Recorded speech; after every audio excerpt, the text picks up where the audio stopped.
remember the very first week, because this might be the last week. I don't know if it's going to be the last week. If it is the last week, something will birth out of it. And I've got thought about what that might be. But if this is the last week, then I want to return to a question that animated the first one.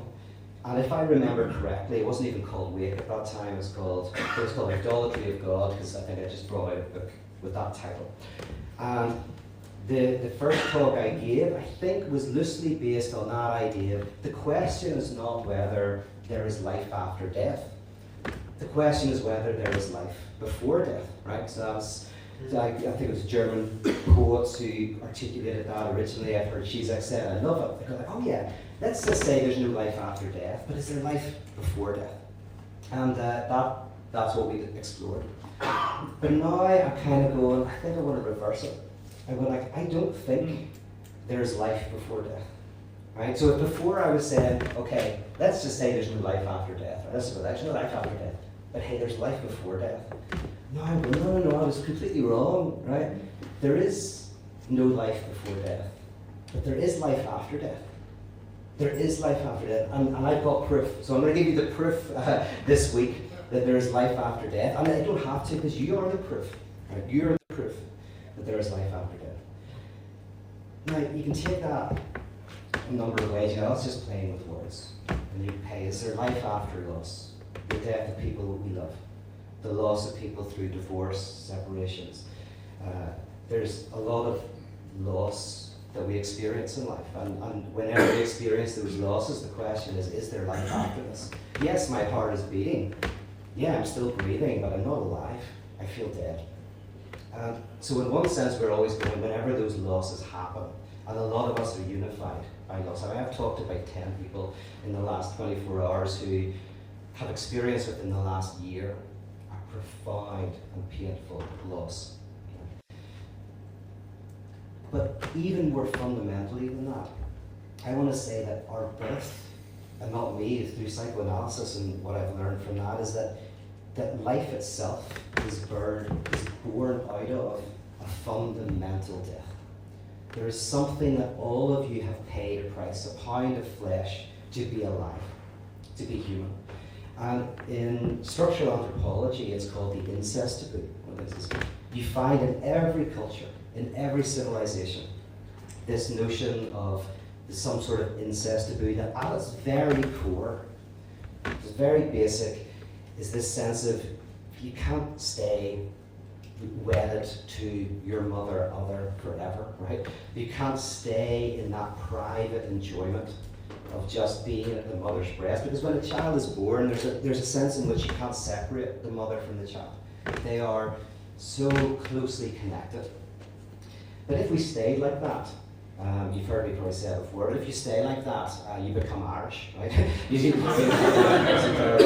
That's why they say Jesus was Irish, because you know what, he lived with his mum until he was 30, and she thought he was God, right? So the psychoanalytic name for that is psychosis in a way, is that this kind of separation has to happen, which basically says you're going to have to go out into the world and find some enjoyment elsewhere. That's based at its very core. You can say that's what the incest is, and you find it in every civilization, because of course civilization is born from giving up that private enjoyment and separating and finding enjoyment elsewhere and going into the world and having to live.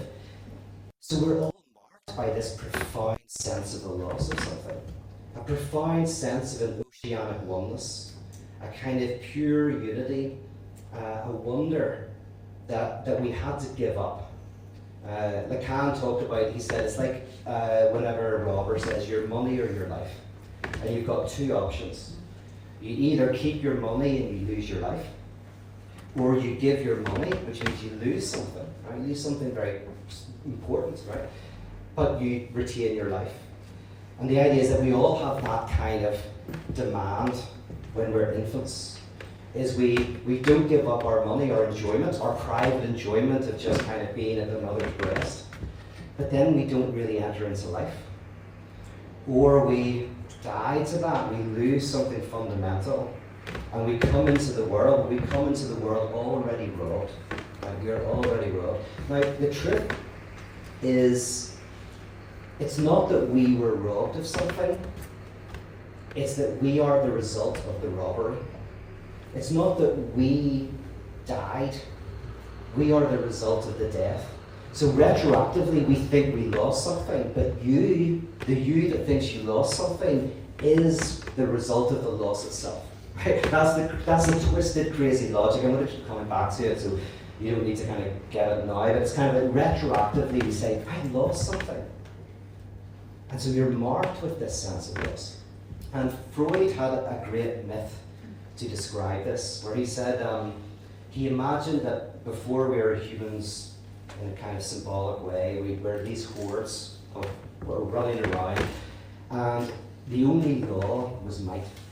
And the strongest in the tribe would have everything they wanted. They had access to all the sex they wanted, all the food they wanted, everything. And everybody else was prohibited in some sense from having it.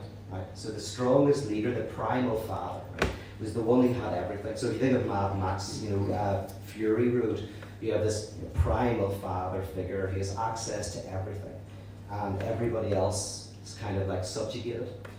And then Freud says that everybody gathers together one day and kills the primal father, right? Kills him.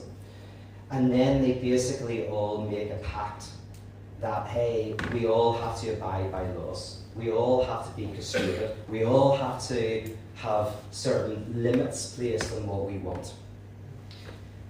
But there's this memory of one who didn't have to.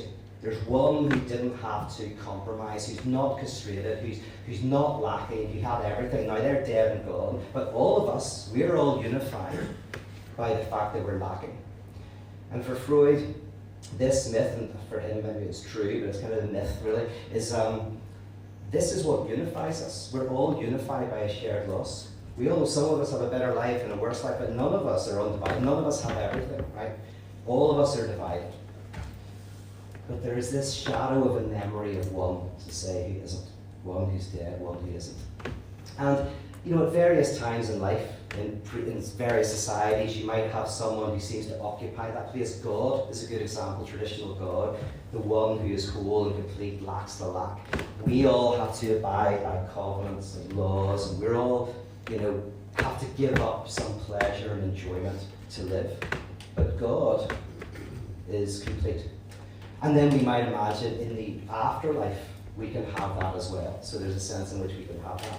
But not now, not here. Right? So that's kind of like, Todd McGowan writes about this beautifully in his book, The End of Dissatisfaction, and I recommended that actually as a good book to read for Wake this year. We call this a society of prohibition. We're all unified by this shared lack, and it's true, we all are. But increasingly,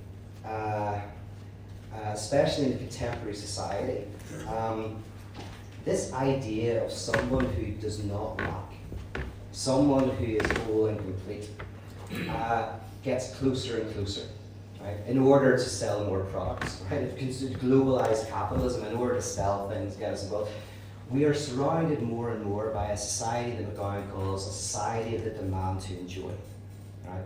So no longer is the demand to, have the law. We're all divided.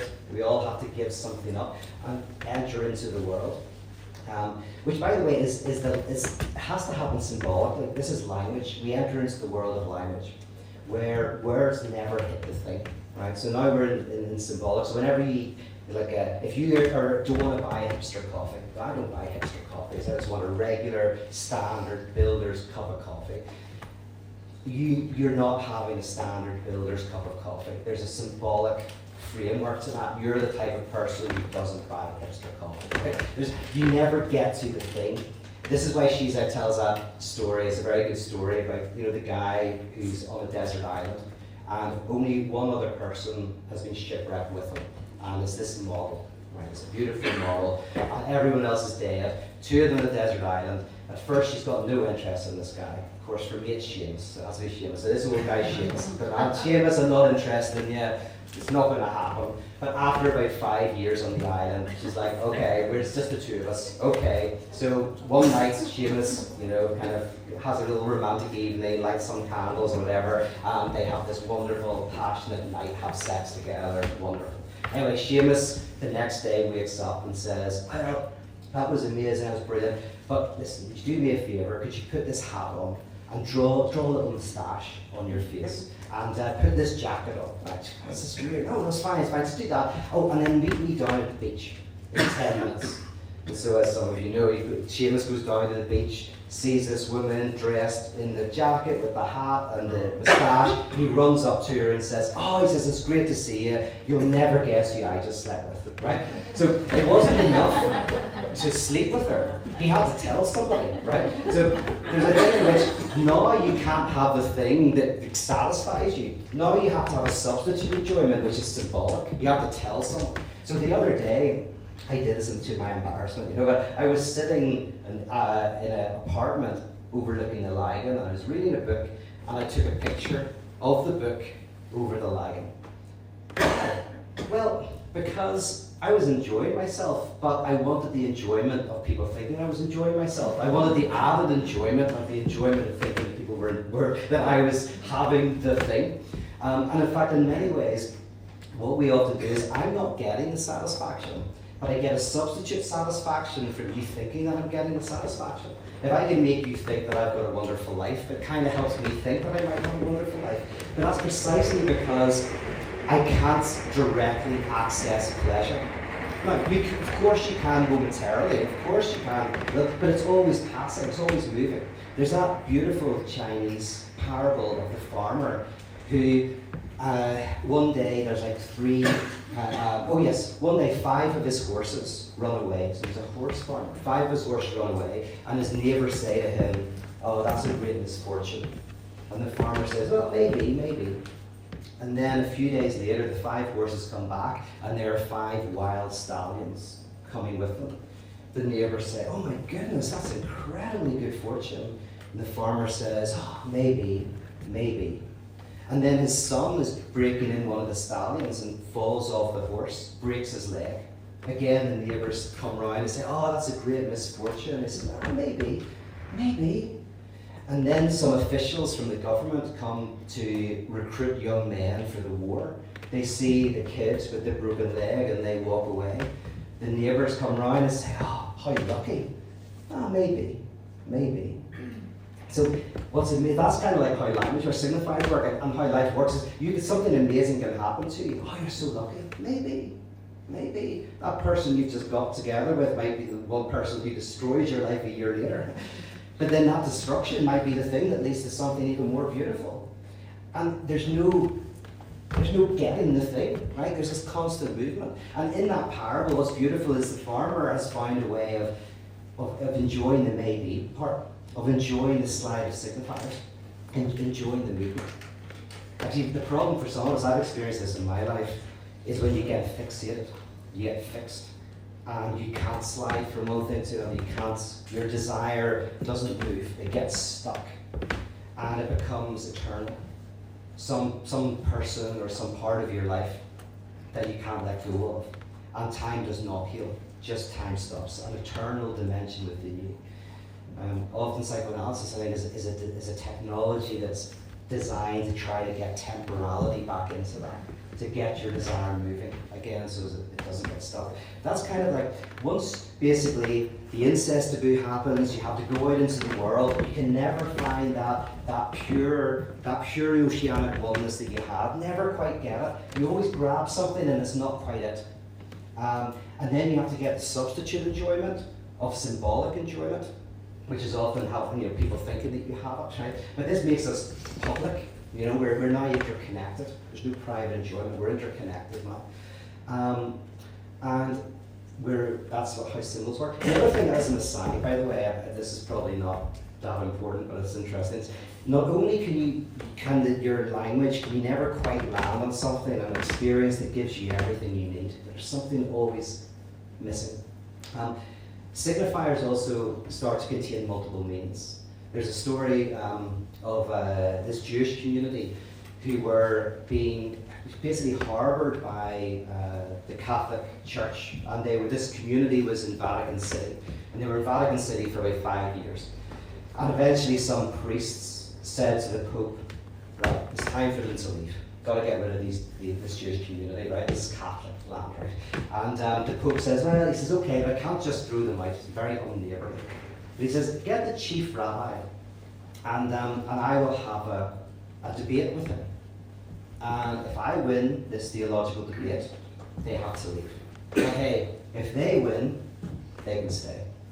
Fair enough. Now, the one issue is they don't speak the same language. So they have to do the traditional way of signs, a theological debate through sign and movement.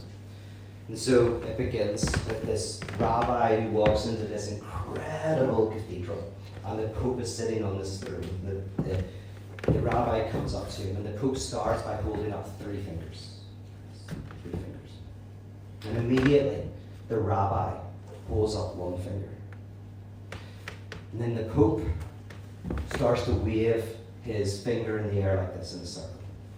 And the rabbi, without blinking, just takes his finger and points to the ground. Touches the ground. And the Pope seems a little bit on edge, and then he goes over to this incredibly ornate table, the Eucharist.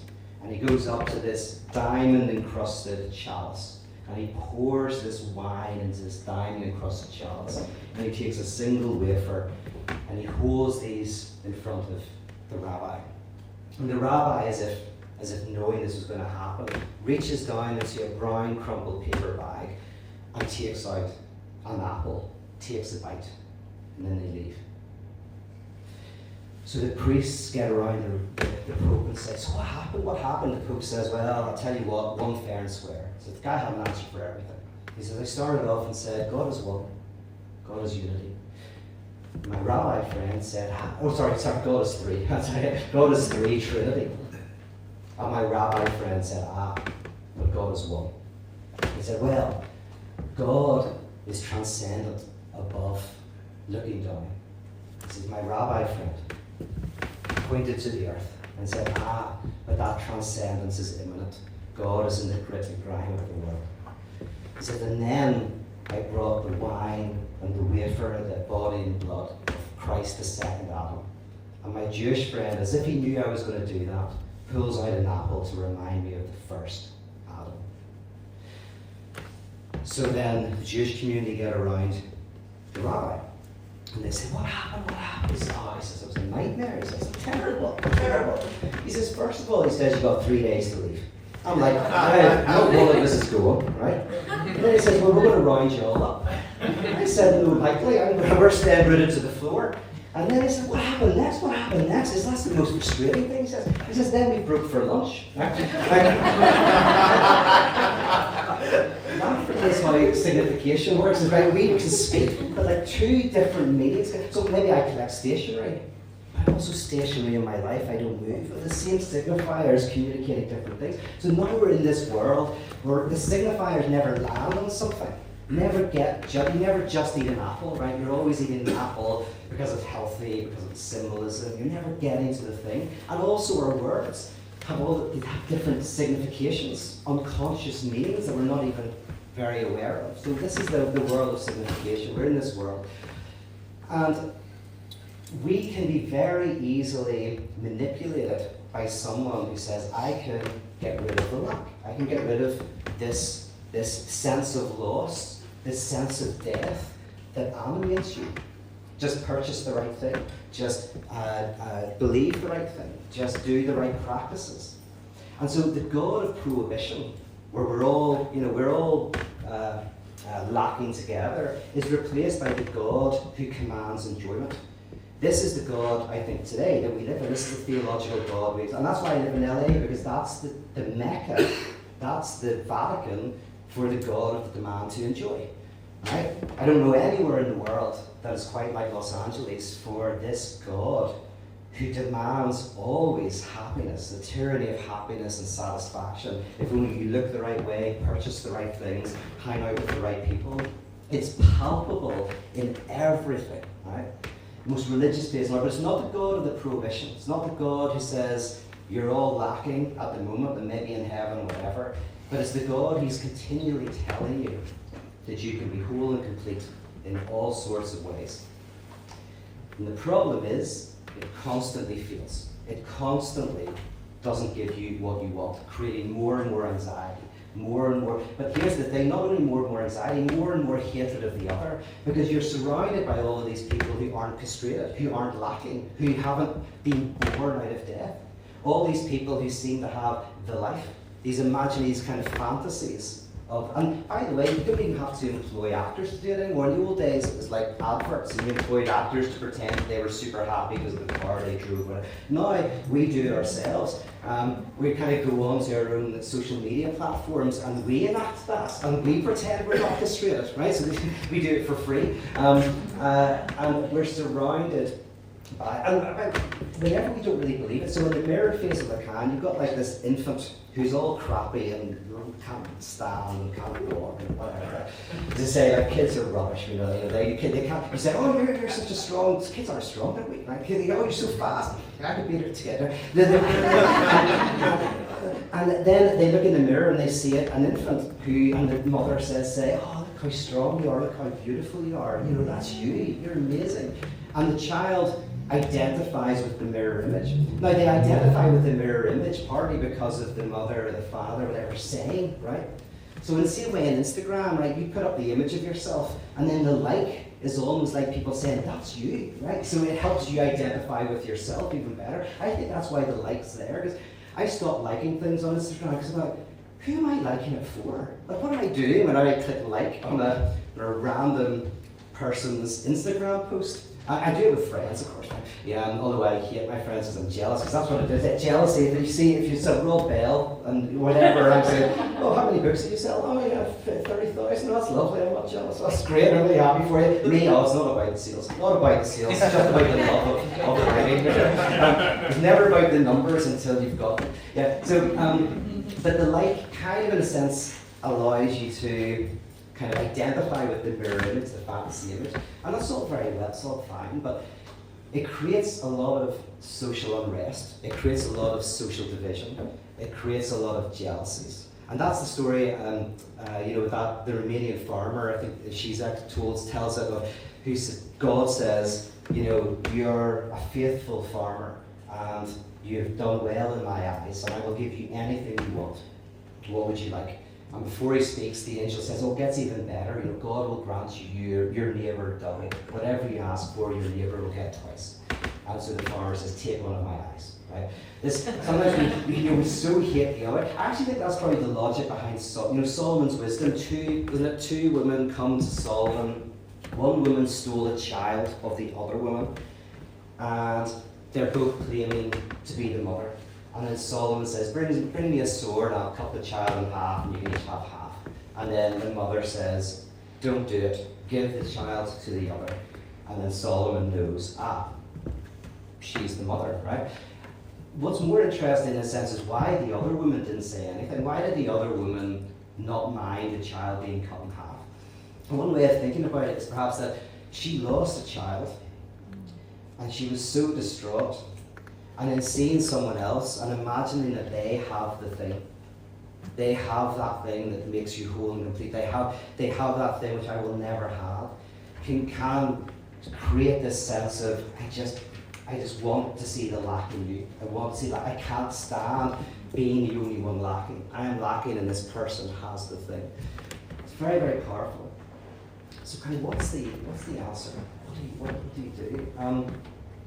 Because what often happens in a society of enjoyment is nostalgia, traditionalism, fundamentalism, and even fascism are never far away. Because the anxiety that's produced through the society of the demand to enjoy, the God that says, enjoy, enjoy, enjoy, you can have, you can have, you can have. The more we don't get it, the more it feels, the more we want to go back to some time of the God of prohibition. The God, there's the exception, and then we're all lacking. So you'll often see, return nostalgic ideas of going back to traditional family values, traditional sexual relationships, some sort of like traditional religion. Even if you think about it, in the west coast of America, all the Jesus freaks, used to be acid heads, right? So that was so they were all tuning in. Was it tune in, drop out? There's three of them. Was it? Tune in, turn on, drop out. That's right. And I'm sure it was a very heady day, so it was really fun and crazy. But ultimately, if that's do you think what's going to give you the answer, that will eventually fail. And where did they go from that? They went into the Jesus freaks. They went into quite a conservative, evangelical type of religion of prohibition. And I see, I see this among people who are my friends. Often, religion didn't work. Evangelicalism didn't give them the answer. Charismatic experience didn't do it. And so what did they do? Well, they didn't give up. They didn't give up the desire that something could satisfy. They were like, well, let's try sexual liberation. Let's try polyamory. No problems with polyamory, but if you think it's the answer to the sadness of monogamy, you're wrong. Monogamy doesn't work, but neither does anything else, right? And maybe monogamy works. It was like Churchill said about democracy, it's the worst one until you see what's compared to, But if you go into some sort of sexual liberation, thinking that you can get away from the non-relation, the difficulty of being with a toxic other, because you're all toxic. I'm looking at you. If you can, I want to avoid that toxicity by maybe having different partners and different things and splitting it up. You're not going to get rid of it, right? Or psychedelic enlightenment, or commodity satisfaction. These are all ersatz gods, right? So you don't give up the demand to enjoy. You just go, that demand to enjoy didn't work, right? What's the next demand to enjoy? What's the next demand to enjoy? Give me the next thing. So that you're just putting different ones in the throne. The God of the demand to enjoy still exists. What I want to say to you is, the alternative is not to go back, because you can't go back. Just don't think you can go back. It's you're going back to something that never existed. You're going McGuire says in the end of Dissatisfaction, I thought it was fascinating because I've seen this, that sometimes whenever you see religious books that are talking about, say, sex within marriage, right? Sex should be confined within marriage, that it is wrapped up in the idea that that's the way to really enjoy it, right? So there's some kind of evangelical leaders and they will talk so passionately about sex with their partner and how amazing it is, and so they're wrapping up the prohibition precisely in the idea that this will give you the enjoyment. So it's not a prohibition in which you can't enjoy. It's like, no, this is the best way to enjoy. This is the best way to do it. It's going to be amazing. And so it's kind of caught up within the logic. It can't go back. When it goes back, it always just is another form of the demand to enjoy, another way to try to enjoy, another failure you're setting up for yourself. So potentially the solution is to realize that we are all divided. We have all been born out of death, including the absolute itself. That reality is divided. It's not just that you're divided, we're divided. It's not that there's some exception. There is no exception to the divide. It turtles all the way down. There is a quantum dimension to reality. And you've heard me say this before probably, but you go in mathematics, there's the name, incompleteness. In politics, it's called democracy, the non-oneness of the political body with itself. In physics, duality, we have particle duality. The reality is not at one with itself. In biology, the name is evolution. Biological organisms are not at one with itself. In psychoanalysis, the unconscious. The consciousness is not at one with itself. There's different names for this dividedness in different ways. In religion, one of the names for it is the crucified God. The crucified God. Death is within God itself. I don't think the radicality of that idea is really sunk in. Not in an institutional way. The self-divided God, the self-divided absolute, that is reflected potentially in reality itself. Now, by the way, one of the ways that the undivided other remains is in possible worlds. So in analytic philosophy, you often hear some analytic philosophers like this idea of possible worlds. A possible world is a world that doesn't exist but could have existed, right? It could plausibly have happened, but it doesn't. And this notion that everything is divided has to also be woven into all possible worlds, because often we have a possible world where we're happy, where some alternative could have happened, and then that would have been fine. So in our world, we embrace the dividedness. In our world, but still in this possible world that we're fantasizing, if X, Y, or Z hadn't happened, everything would be good. Now, if X, Y, or Z hadn't happened, things might be better. It's not about that. But it's like, it's the fantasy of that would have fixed it all. So this notion of the lack that is within everything doesn't just happen within reality. It has to happen in our alternative universes, our alternative worlds, in which we imagine what would have been if we'd been with that person, if this hadn't happened. This is kind of the notion of self-divided God. The only other thing I want to say, and we've got a few minutes for conversation, is that now, if I say this, it'll sound I should be critiqued for it, because probably my critique of nostalgia is that it says that you have to have prohibition in order to have enjoyment. But what I want to say is the embrace of this lack is what I would say robs it of its sting. Yeah, I wouldn't say it's what makes life enjoyable. Life is not enjoyable. Life is suffering. Life can be a lot of fun, can be great, can be difficult. So this approach doesn't give you enjoyment, right? I am not the Mark Driscoll who is saying, sex with your wife is going to be fantastic precisely because of the prohibition of not sex before marriage or not having another partner or whatever, right? This is going to be enjoyable precisely because of the conduct. No, it's not. None of this is going to make your life more enjoyable. No. But it might rob the lack of its sting. It might take the weight of lack off. This is what I want to call a communion of wounded saints, a communion of the contradiction, right? Community is groups that are gathered together around shared beliefs, or shared practices, shared enemies. A communion is a group of people gathered together around a shared loss. Right? So the ultimate communion is the death of God. You gather together around the death of the absolute. So a communion of contradiction is somehow a group that is able to, through poetry and art and music and conversation, somehow accept this death that brought us into life, and it will somehow help us when we encounter those experiences of death as they appear in our lives. Right? There is the traumas that happen to us, and there is the trauma that is us. What we're trying to do here, I think, is imagine community in which we're able to unify around that loss. And that sounds really depressing, but it's not. That's the trick. It's not. It's like, it's what allows us to live. It's what allows us to connect and be engaged with each other.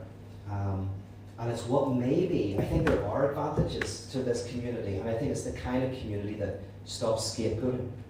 You stop feeling envious of the other. You stop having to have some enemy who's stopping you from having the enjoyment. Because when you can't have the thing that will make your life complete, you start to look around for someone who's getting in the way, for someone who's getting in the way of that enjoyment, and you start to scapegoat. If you're able to embrace the lack, the scapegoating mechanism begins to diminish, our envies and our jealousies begin to diminish, and we are, I think, better able to interact with the other. And for me, that's a political move. If we have hundreds, thousands, tens of thousands of little communities all around the world where people are once a week, they come together and they try to sensitize themselves to that. Just once a week. Right? Imagine this.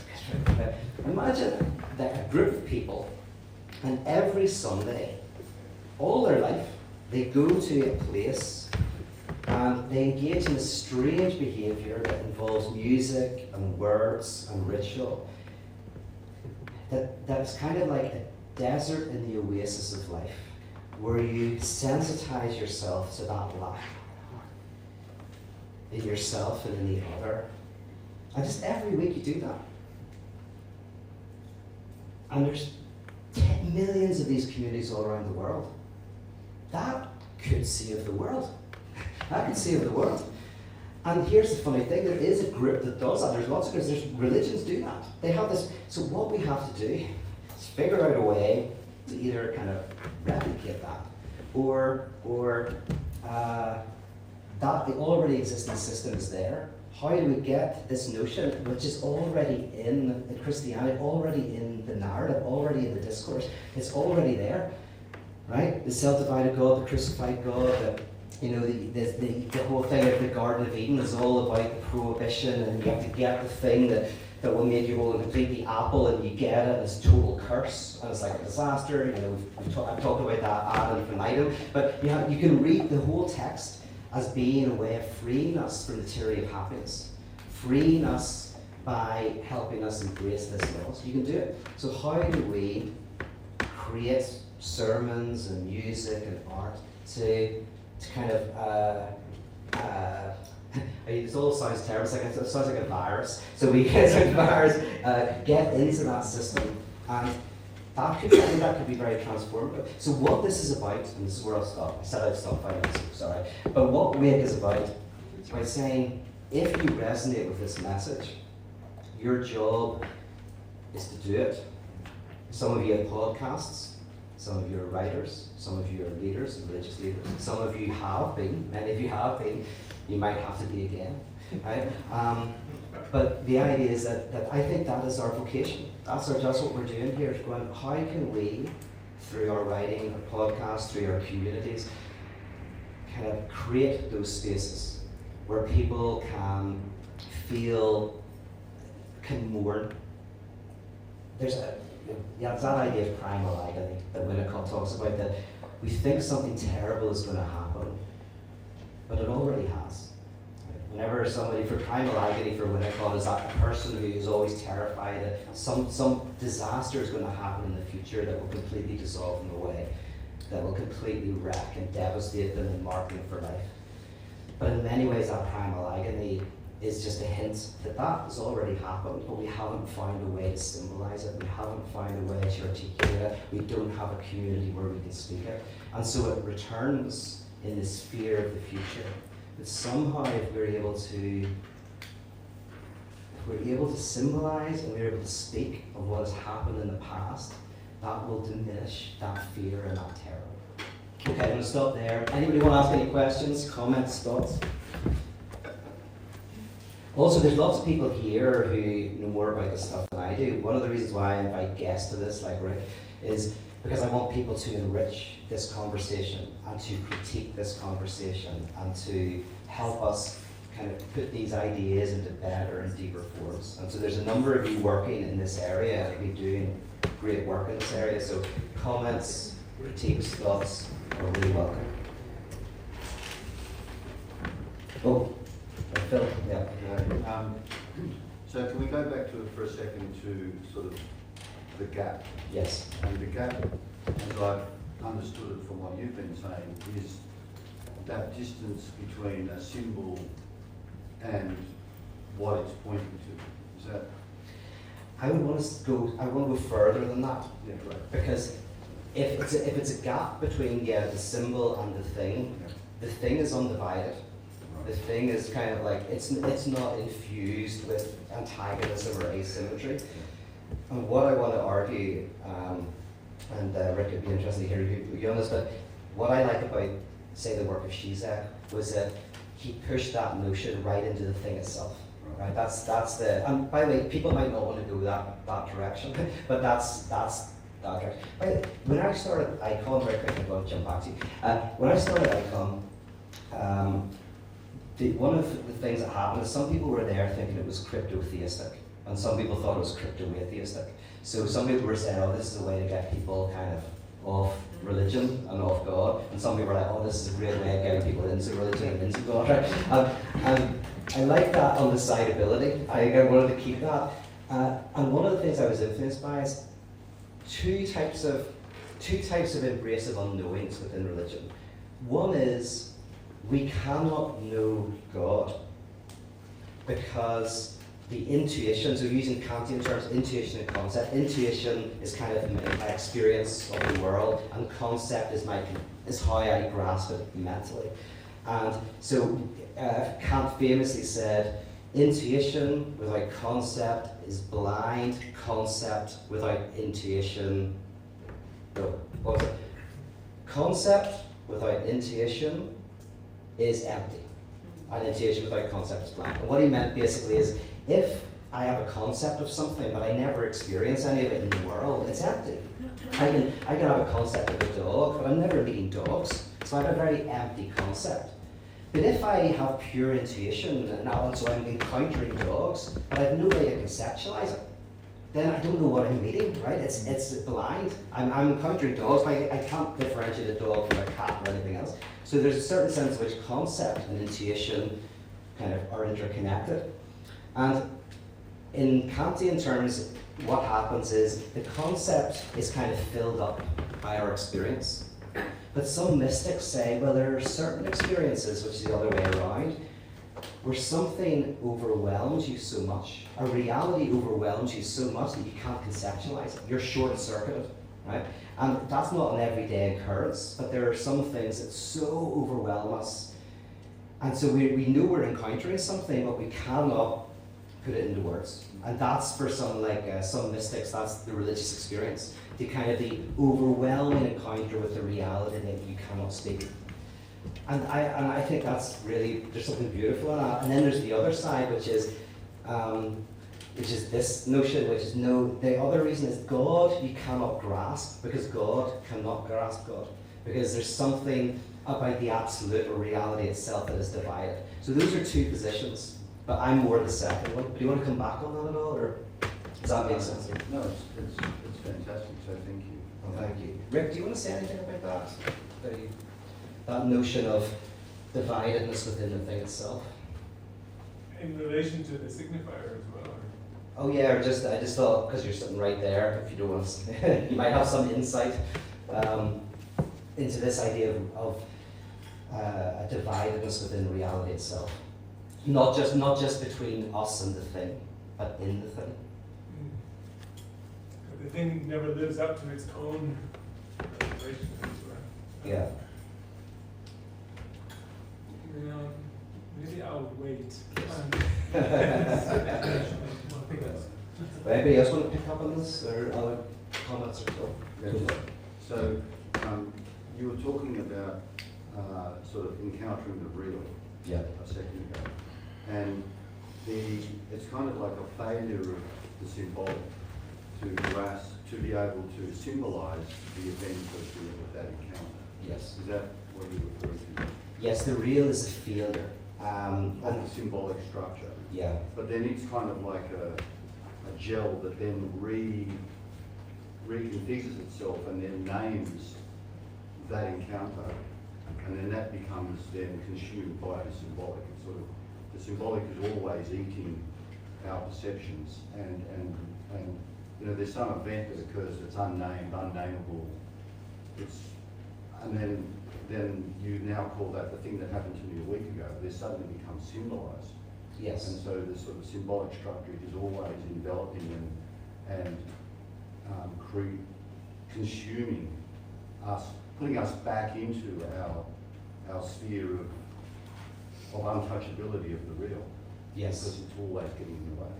And in fact, if we ourselves are structures of the symbolic, we in fact never encounter ourselves, because we're always a symbolic distance from ourselves. Yes. Which I think is the lucky. Yeah, I think it's very well articulated. This idea of the real, there's different notions of the real. The real is often what you cannot speak, what you cannot grasp.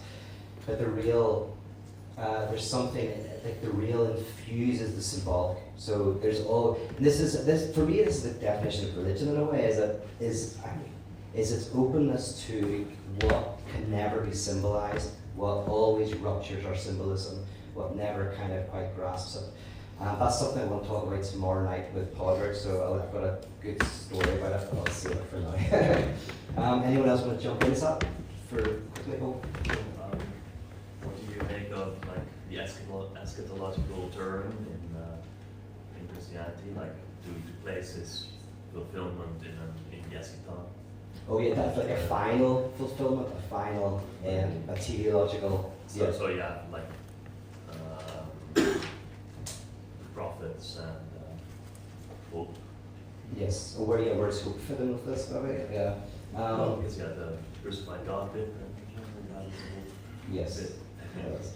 I mean, they talk about theology, and I'm not very much a theologian, but realized eschatology, that there's something, like, this sounds very nerdy, but there's something in the present that is always open to a future. And that openness to the future, and that move, like the kingdom of God is within us, it's not here, and that this constant embrace of the future is a kind of realized eschatology. So, I mean, hope basically then is not hope that everything's going to work out in the end, but it's like almost like my kid's going to go to university, so I have to save, I have to do this. It's a hope that kind of generates an action. It's a hope that generates and generates without end. Someone mentioned the other night, we were talking about, I like Camus' image of the rebel. Right? So he talks about the revolutionary as someone who is discontent because they have an eschatological end. When we achieve this goal, everything's going to be wonderful. The conservative is usually looking backwards. If we could get back to something, everything would be great. So they have a discontent, they have a lack, but the lack with a promise of completion, either in front of us or behind us. But the rebel as the figure who enjoys the dissatisfaction itself.